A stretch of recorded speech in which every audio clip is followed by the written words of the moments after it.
Hey, it's Chronologically Gaming, the only channel that's perpetually retro because we're playing every video game in order of release. We started all the way back in 1971 playing every game we can get our hands on, and where are we now? Well, we're sometime in November 1982.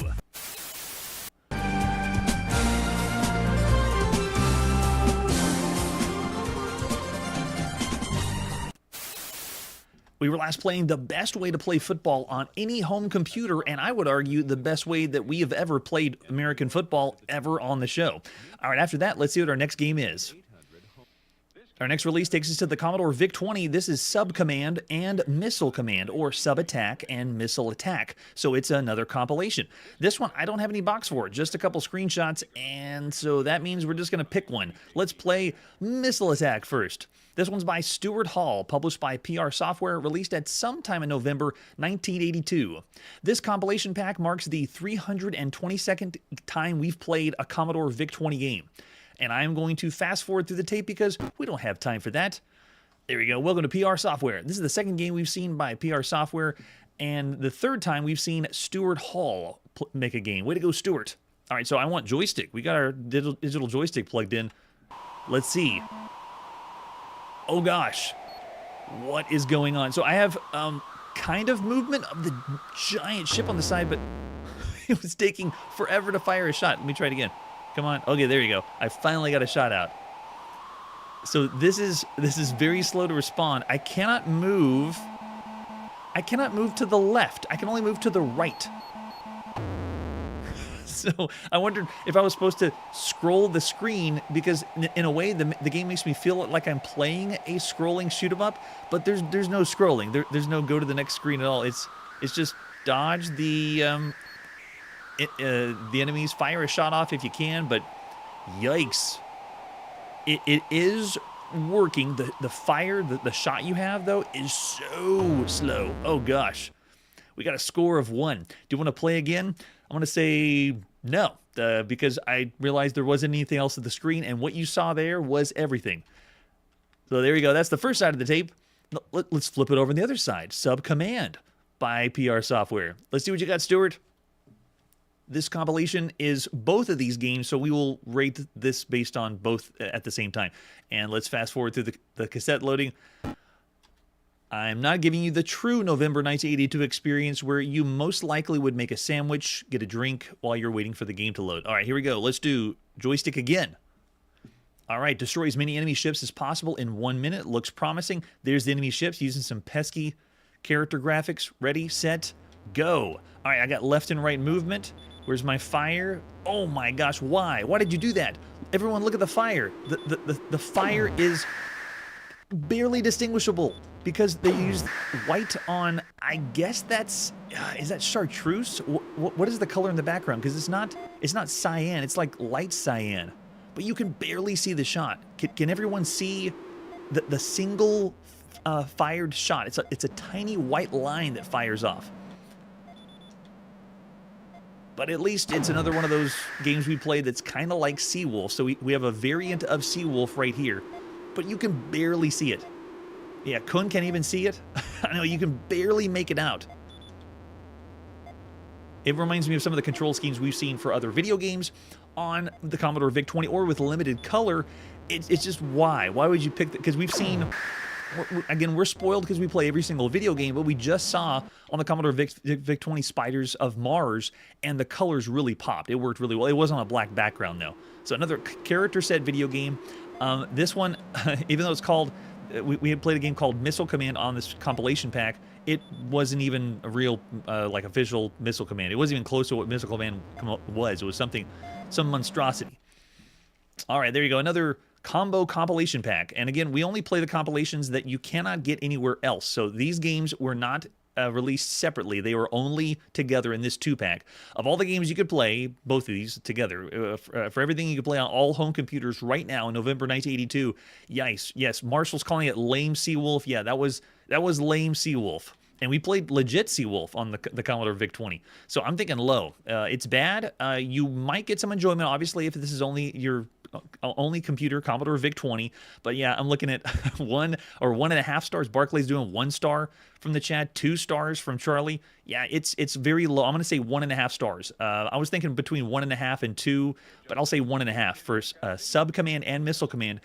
If you want to play a compilation, you really need to pick up one of those Canadian Tire Company compilations that had lots of games in one. That would be a better deal than this one. All right, after that, what's our next video game? After this commercial break. Now you can play most all the video games you'd ever want to play. Whoa, where did he get all those screens? Cartridge telegame system. Wait, the what? That looked like an Atari 2600 to me. Or Atari VCS. Target games is included. But you can get more. Yeah, this must be an earlier commercial because the concept of putting a cartridge in is, we understand that one. Wow, look at all those screens. So far, the Sears Cartridge Telegame System. Sold only at Sears. That's right, Sears makes consoles, and they have. Ever since we had the Atari VCS by Atari, Sears also had the Telegame system. This is an exclusive. We're going to play Submarine Commander, only on the Sears Telegame system, unless you bought the cartridge and popped it into your Atari 2600. You could do that too. So here you go, Submarine Commander. Oh, sweet. Now, we've already seen a few games by Sears Telegames exclusive for the system, even though they made another version that was on the Atari. But this one is kind of rare because it was only marketed for the Sears system. So this should be confused with Submarine Commander that we played on the Atari home computer by Thor EMI Video. So don't expect super simulation. This is we're in the world of consoles, not computers. This one's only available for the Atari or the Sears Telegame system, and it is the 182nd game we've played for the Atari. That's how many games we played so far. For Sears, though, that's a little more rare. Games that have been made by Sears we've seen on the show or published by Sears. This is the 38th game that Sears has done that we've seen on Chronologically Gaming. They've done a lot of handhelds. On the Intellivision, they did Horse Racing, Astro Smash, and Space Hawk, Utopia, Frog Bog. And on the Atari 2600, this is the 29th time we've seen a Sears game. Majority of those were copied over as different titles, you know, like Tank Plus was Combat and things like that. So you're at the helm of the submarine equipped with radar, sonar, and depth charge indicators, torpedoes, and fuel temperature gauges. As commander of the submarine, you must sink the enemy ships. Yes, more submarine games, but I don't think it's true simulation, but we'll see. What other artwork do we have for Submarine Commander? Yeah, Jeremiah is saying that most of the games that were for the Atari also had Sears equivalents. I know early on it did because we played them all. We played all the Sears versions of what was on the Atari VCS. But not every game. I mean, you know, you didn't get an Activision-themed Sears Telegame system. It was, you know, just for Atari. There's the cartridge for Submarine Commander. Sweet. Oh, look at the artwork. Very well done. For a Sears-only game, usually you get nice artwork like that if it's from Atari. Here's the manual for Submarine Commander. Tell us, how do we play the game? This one was still made by Atari, at least from the sources I saw. I don't think it's going to credit it here, though. Oh, there it is. Yeah, Atari Incorporated. Yeah, so Atari still had a hand in this one. All right, so the introduction. We have lore and a story. Oh, we're imagining we're in the captain of a ship, so we're pretending we're looking through the scope. We're the commander, equipped with limited supplies, fuel, and keep a constant... Okay, so it does have some elements of simulation, but it's very sparingly. We know you can handle the job, so good luck, Commander. The object of the game is to sink as many enemy subs as possible and score points. Yes, we got to score points in November 1982. Depth charges are indicated on the depth charge indicator gauge. The gauge alerts the closeness of the series of the depth charge. The sub carries 3,000 units of fuel, 2 torpedo launchers. Oh, so this is... the manual scan isn't really the best, but you can see the picture that they're breaking down what we're seeing. So we're going to be looking through the scope, which kind of reminds me of the old school Seawolf that we saw in the arcades. That would be fun. Or Sub Hunt is another one that we played like that. All right, so if you scroll down, we have the fuel gauge, torpedo gauge status, the engine temperature gauge. As the engine gets too hot, wait, we have to make sure the engine doesn't get too hot, been damaged, or running at half speed, so we get less functionality if we shoot off too much torpedoes. We also have the sonar detector way down on the bottom left of the screen. It's a really tiny, it's probably the smallest mini map or radar we've ever seen so far on Chronologically Gaming. And then we have the depth charge detector, and then how do we use the controller? We can move all around freely, all directions with our Atari VCS joystick. Shoot a torpedo, you press that red fire button, and why not? Of course it's going to be the red fire button. It explains what the different game select switches are going to do for us. Reset switch, play your skill levels. This one has a few different game modes. You can see we got expert, novice mode for skill levels, and then we have one-player games or two-player games. If you play a two-player game, you don't get to play at the same time like we did with the submarine game on the VTech Creative Vision. This one is you're going to be switching out like arcade hot seat. I think so, right? Is that what it says here? The player on the right uses the right skill switch, and okay, yeah. So it's for switching out between the one player and two player. All right, so here's our game variations. Oh man, it makes me feel like classic Atari. If we have games 1 and 2 are the easy games, 3 and 4 only destroyers attack with depth charges. 5 and 6 you have to avoid depth charges for both destroyers and PT boats. And games 7 and 8 are the toughest. You'll be dodging everything. And I think it has, yeah, it's going to have a matrix for us too for 1 and 2 player. So there's the scores with everything you can blow up. Tankers, destroyers, PT boats. Awesome. The game ends when the fuel level reaches 0. In the one-player game, you try to get to your highest score. In two-player game, each player tries to beat the opponent's score, which is just like playing in the arcade. So you don't get to play at the same time. We got some helpful hints, like we've seen with manuals from days of old on the Atari. And there it is, the game select switch. 1 and 2 player. And then if you want to have no depth charges, destroyer depth charges, PT boats, and tanker depth charges. Adding to the difficulty. All right, so let's pop it and play on our Sears telegame system, Submarine Commander. This is by Matthew Hubbard and Atari, published by Sears at sometime in November 1982. This is the very first game we've seen by Matthew Hubbard up to this point. All right, so the game begins like we've seen with other Atari games in this attract mode, and we can select the game modes. We got 1, 2, 3, 4, 5, 6. It's going through lots of very colorful for an Atari game. So I'm just going to go with a game mode 1, one player, and look at the bottom left. See that really tiny radar? That's supposed to be able to help you play the game. All right, let's reset and hit it.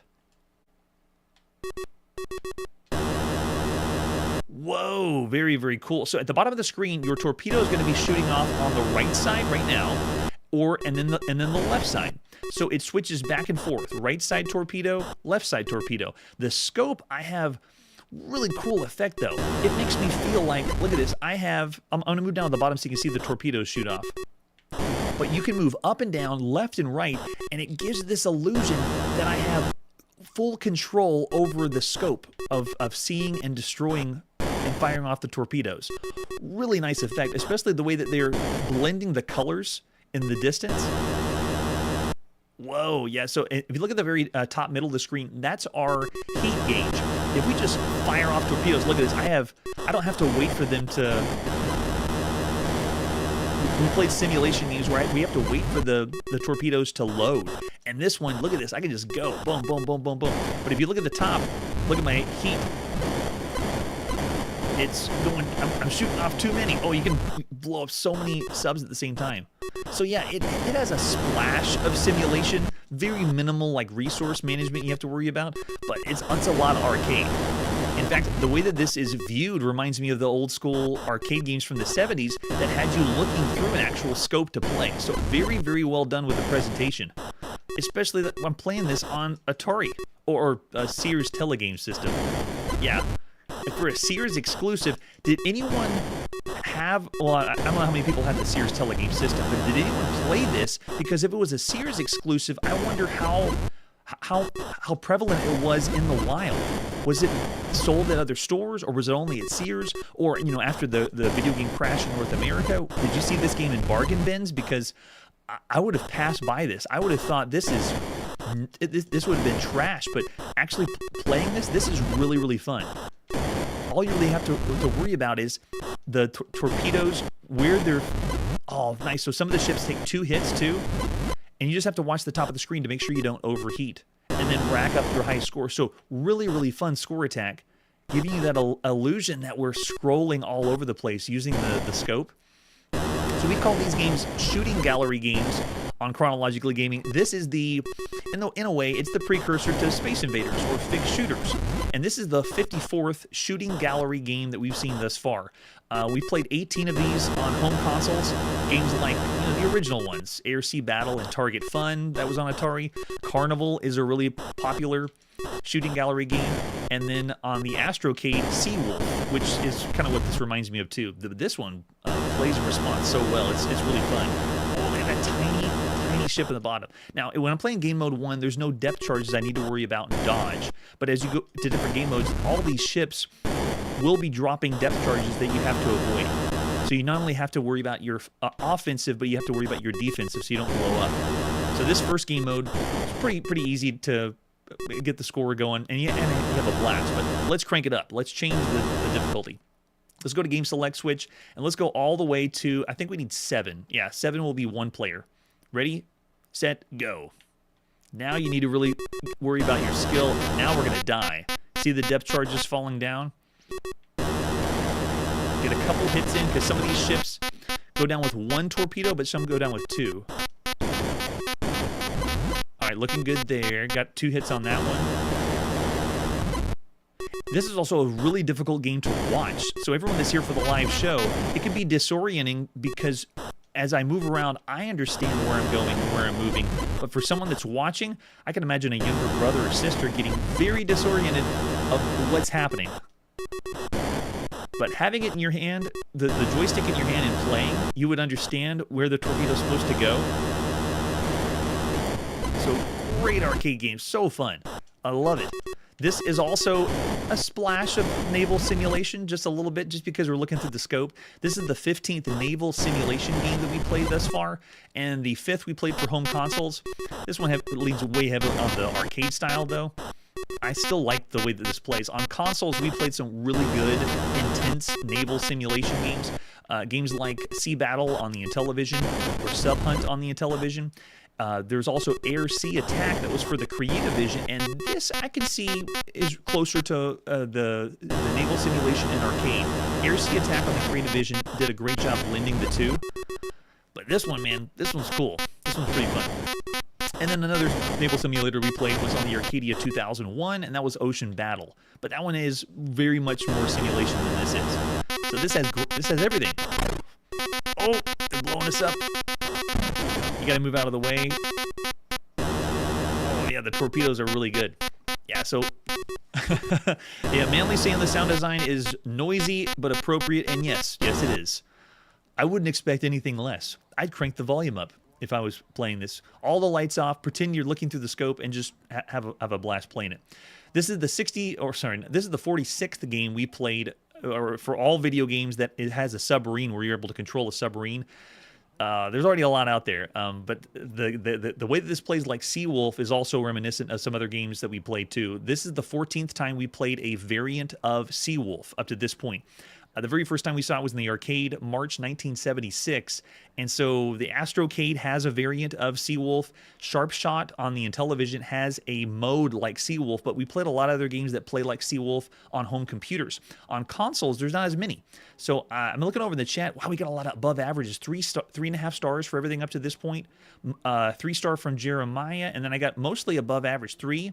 Curtis is saying 3.5 if it was on the Atari itself, or 3 by itself. So I'd say for home consoles, I had a lot of fun. I wouldn't call this just average for all the games you could play, and it's honestly shocking because it's a Sears exclusive game, right? Oh yeah, Marshall, when you compare to the computer and the lame Seawolf versions we've seen over there, yeah, this one blows it out of the water for sure. All right, so I'd say of all the games you could play on home consoles, I'm going to say above average. 3.5 stars for Submarine Commander. It's got the variations in game modes, which might attribute to the games we played on home consoles. If you don't have them, then just doesn't make it as fun. But well done. Well done, Sears. Maybe this is the last time we'll play anything good by Sears or on the Sears telegame system. All right, after that, it's time to go to Japan. Our next video game release takes us to the Sword M5. This is Super Cobra. Yes, that's Super Cobra you're all thinking of. Here's the box for Super Cobra. Oh, nice. We saw this first in the arcades in June 1981. It blew us away because this and Scramble were the biggest hits, scrolling shoot 'em ups. And now this is the very first official Super, well, no, sorry. This is not the very first we've seen. We have seen another official Super Cobra on the Intex Adventure Vision of all places in October 1982. So this is the second time we've seen official Super Cobra. This is the 5th game we played for the Sword M5 home computer.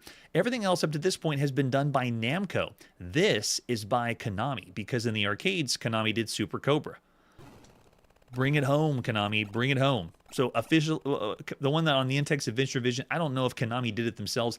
Konami may not have done this themselves. They may have had another developer do this. But it is official. This is official on the Sword M5. And there's an example of the Sword M5 home computer. It has a keyboard, so it's a computer, even though we've been popping in cartridges to play on this one. Now, since it's by Konami, what have we seen from Konami up to this point? What has Konami been up to? This is the 35th game that Konami has done, or we've seen here on Chronologically Gaming.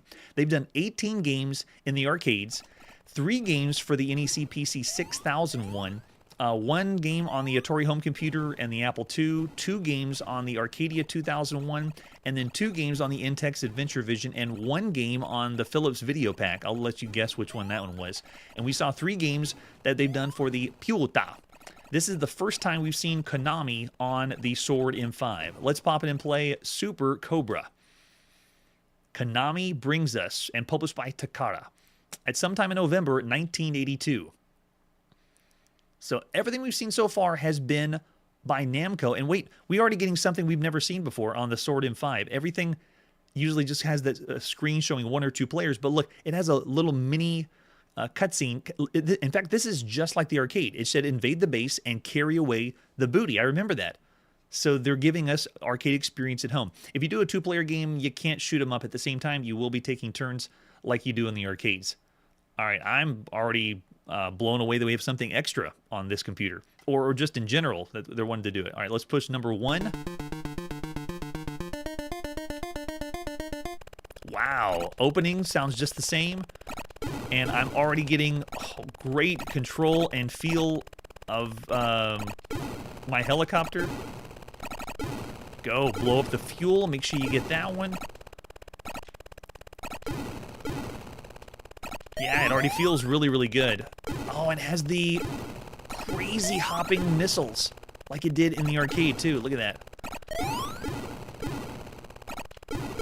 Oh, man. We blew it up. Wait, what? Look at that. That wasn't in the arcade. They just showed us a replay. I don't think it was a technical replay, but that's the first time we've ever had any video game that showed us where we died. They showed, because Scramble and Super Cobra have the missions that you go on. If you fly far enough and get far enough, you can see the next mission. And so that was the breadth of the entire mission, and they showed us where we went down, like to give us hope. This is where you went down. You can do it. You can finish the whole mission, because it's going to go through these rounds, and that's one of the draw, or one of the reasons you want to keep playing. Okay, so we're in Zone 1 now. Oh, great music. That's awesome. Yeah, look at the bottom left. We have so many lives. And we're already getting the second enemy type now. Oh, man, yeah, so it's already heating up. One thing that Super Cobra did is, it's kind of hard to differentiate from Scramble, but Super Cobra was allowing you to travel through each mission, like trying to get to the end, and there's supposed to be a boss or something at the end of every mission. Yikes. But you have the forward-facing shot and the bomb at the same time. But that replay, that was not in the arcade. I don't remember that giving us like a little recap of how far we got. All right, I really want to buckle down now. I don't also remember all these lives. It's generous. I'm very glad they're bringing us all the lives. But I want to see so much. Show me how many levels play. Super Cobra was one of the ones that had a great difficulty curve. They would start with a simple premise of just you moving and shooting, because you have to remember, it was a really new concept to play a scrolling shoot 'em up like this whenever it came out in in 1981. And so whenever this the game plays, it introduces a new enemy type, and then it does something just one step at a time, kind of like baby steps, getting you into the game. Curtis is wondering if someone cheated and poked the game to add more lives. If they did, I wasn't aware of it. Oh, we just gained another life because we got enough points. I'll take that. This is so fun to play. And that feature right there, it's like another progression for video games, because having a video game that gives you a checkpoint where you can continue where you left off is one thing, but having the video game tell you this is where you died to give you hope, or just show you, your progression is really, really cool. We've never seen that before, and that means Konami added it for this home release. Now I just need to get the timing and control down because I want to keep going. We're only in Zone 2. In Super Cobra, you're supposed to reach, I think, 100,000 or 10,000 miles is what it is. And so you go 100 miles at a time until you can get to the end where you get to 10,000. At least traveling to the very end of the screen. It looks like we're not doing so good on Zone 2, though. Wow, yeah. But I love how they do the different enemy types. And then what they're going to end up doing is they start with one idea, and then they build upon it. So, like, we have these enemies, and we have these gun turrets. The gun turrets are not shooting at us right now. But eventually, we're going to have these enemies shooting at us, while also the other enemies, like, we're having to balance out where the enemies are flying around. I mean, we already got our game over. Wow. So this is the 24th game we played where you get to pilot a helicopter for all video games, on all video gamedom. And this is what we still would call a Scramble variant, because Scramble was just the first one we played, but you could even easily say Super Cobra was the first one because they came out really close to one another. All right, let's go in it again. Give me all the extra lives. I want to see all the zones. I want to be able to play better and improve. And man, it's a fun shoot 'em up. So yeah, you can see the first screen gives us these bouncing missiles, flying missiles that fly up and then drop down. Make sure you don't touch the ground either, you'll blow up there too.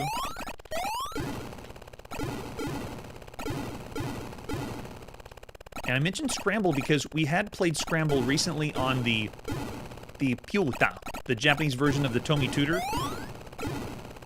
And since we played on that one, this one is worlds better. Make sure you grab the fuel, because if you run out, that's it. Alright, make our way. That should be the end. Yeah, Zone 1, clearing past all the way. Nice. It's so fun.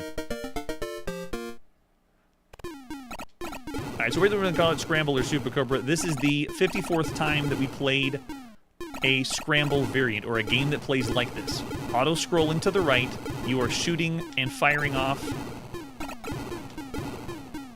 Alright, let's be smart. I can see the pattern now. The red one stays low and bounces, the yellow one bounces to the top and bottom. Got it. Yeah, there we go. Once you memorize the pattern, then you can take them out. Now we're doing all right. Just remember to take out the red ones and then avoid the yellow ones. And just have a good shoot, Have a good shoot. No, we didn't have a good shoot that time. Where do we land? Wow, we made it that far. That's so cool. Got another life. I think that this means we made the life we just lost, which is a nice touch. Let's get that fuel there. Wow, I can't believe I dodged that one. The pattern for the red one is pretty erratic, but that's part of the fun. All right, there you go. So Zone 2's done. Let's go. So 54 games we played that are like Scramble. 13 have been in the arcade that are like Scramble, and that includes Scramble too. There's not really an official one. Okay, so this one we're getting the missiles dropping down from the top. And notice that they make it so you can't get up there. Let's get this fuel so we can keep going on. There we go, nice. Awesome. When I played this in the arcade, someone mentioned in the chat that this really reminded them of, like a proto Gradius. or Proto Darius, way later shooters, and it's true because what we're playing here is the inspiration for those games that we're going to be seeing much, much later. On consoles, we've played 2 games that have been a scramble variant. Cosmic Avenger on the ColecoVision, and then Super Cobra that was on the Adventure Vision. So on the console world, there's really not a lot of games like this. We've seen most of them on home computers. And there you go, Zone 3 done. Let's go, let's go. This port's awesome. It's got the little ditty in between, and it's giving me the vibes of the arcade and wanting to continue to see what the next screen is. How far can we go? Oh no, here it comes. The turrets. They've turned them on for Zone 4. We didn't even make that far. Yikes. So this is the 39th Scramble game we've played on all home computers thus far. All right, so this time I'm going to fly a little higher to get over the shots, and then we have no bouncing missiles. This time we just have missiles going very, very high, straight up in the air. Let's do the same thing again. I'm going to go up high, see if I can make my way at the top. It's a little bit easier to dodge when you're up high so you can see the bullets coming by. Nice. So I've had to switch up my strategy already on Zone 4. And I felt the same way when we played in the arcades. I just wanted to see every stage, what they change up or what they do different. Darn, where'd we go down? All right, here we go. Come on. We got enough lives. We can make this easy. Let's do it. Yeah, and James is telling the future. On the Atari 2600, we'll see it on October 1983, or at least whatever source that was. I usually try to get at least 3 sources before I say when the game actually is out. But when you play games like we do on the show, they're so rare, you really can't get 3 sources. All right, we're looking good. I think we can keep going to the end. Let's go. Blow these up, and then we got to do the same for this turret on top. Whoa! The other thing that sets this apart from the other ones is how well the control is over your helicopter. No, I blew up the payload. Does that mean I fail? I didn't think you could. I think it would end. I think it ends the stage though whenever you pick it up. But that was it. We weren't supposed to blow it up. No. Wow.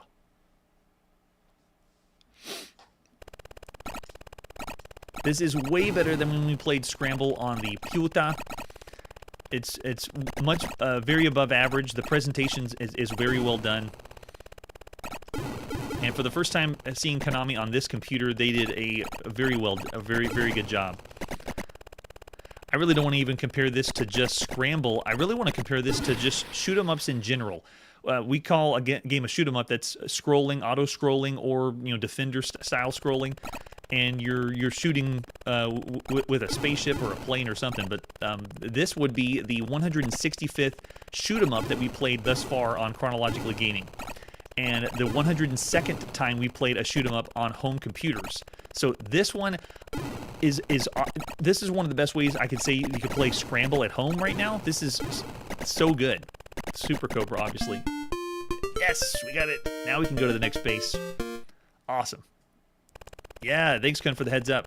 All right, so already having a blast. And now we're incorporating turrets and the bouncing missiles. So Zone 5, they're progressively getting us higher and higher difficulty. Great difficulty curve, though. It's awesome. All right, so I think for all the games we played that are shoot-'em-ups, this one is awesome. This is so close to an arcade style game. It's an official Super Cobra that's at home, so I really want to compare this against every other shoot-'em-up we played on all other home computers. So the top tier shoot-'em-ups that we played thus far on Chronologically Gaming for home computers, I've only given one game a 5-star rating on any home computer. It was Phantoms 5 on the Apple II. And it's because it was one of the first we ever saw. It was before even scrolling shooters were a thing. But there's only been one 5-star game we've given. We've given some 4.5-star shoot-'em-ups for games like Protector 2 on the Atari home computer, or Sea Dragon on the Apple II and TRS-80. And then we've given some 4-star shoot-'em-ups so far on home computers, and that's been games like The Eliminator on TRS-80. Ooh, they got me again. So much fun to be able to dodge those at the top, though. and on the Apple II. And then we also saw Caverns of Mars and Phobos on the Atari home computer. And then Planetoid and Defender on the BBC Micro, we gave 4 stars, or 4.5 and 4 stars. We also saw Astro Blitz on the Commodore VIC-20 as a Defender-style game. That was 4 stars. We saw Gorgon on the Apple II and gave that 4 stars. We saw Neptune on the Apple II with 4 stars. Penetrator on the TRS-80. Dodge these. Get it. We saw Strike Force on the TRS-80 with 4 stars. River Rescue on the Commodore VIC-20 with 4 stars. Sea Dragon on the Atari home computer with 4 stars. Star Blaster on the Apple II with 4 stars. Star Warrior on the Sinclair ZX Spectrum with 4 stars. And so I would say that this game, as far as all the shoot-em-ups we played up to this point, I'm looking over in the chat. I actually see Team Goat throwing out 5 stars for all the games you could play on all home computers. 4.5 from James. Yeah, 4 stars. Yeah, easy 4. I would say easy 4, definitely. And then Barclays 4.5. Yeah, it's a really, really good port. I really don't want to say anything lower than 4.5 because for all the games you could play on all systems, this is one of the best ways to play any shoot 'em up. It's hands down one of the best you could play for a scramble game on all home computers. But for shoot 'em ups, I actually would say this is the most fun because it has a progression system that works so well. And it's so polished. It has the music to back it up. It has features that we haven't seen before with that replay system. Marshall's saying 5 stars. Yeah, Curtis is saying 4.5. I actually want to go all the way. I want to say this Super Cobra is a 5-star game. Of all the games you could play on all home computers, if you want to play a shoot 'em up right now in November 1982 on home computers, there's all the ones I mentioned. They are very, very good. But this one, it may not be the best, but it's one of the best shoot 'em ups. So Super Cobra, well done. That's awesome. Yeah, the map design was a blast too. It's part of that progression system. It's so good. All right, that's where we got to put our video game playing on pause this evening. Thanks again, everyone that's joining me live on the show. I see you all in the chat, and I'm so thankful that you're here checking out some games in November 1982. So we are going to take a quick break for spring break next week, but we will kick it again the week after that and continue forward. So the next time on Chronologically Gaming, we go from the best scramble to yikes, what am I playing scramble. We also are going to see a Frogger clone that we almost missed because it was on the Volt Mace database. And yes, that's the name of a real console. And Synapse Software delivers another top-tier computer game with a control scheme we have never seen before. That's it for today, and like I always say, these systems may have commercial lifetimes, but as long as developers continue to make games, they will never truly die. Hey everybody, thanks for checking out the channel and joining me on my quest to play every single video game in order of release. We'll be streaming live every weekday at 9 p.m. Central, so join us and let us know if we missed any games along the way. This video would not be possible without Launchbox, RetroArch, and MAME. Tell all your friends there's some crazy guy named Chronologically Gaming trying to play every single video game.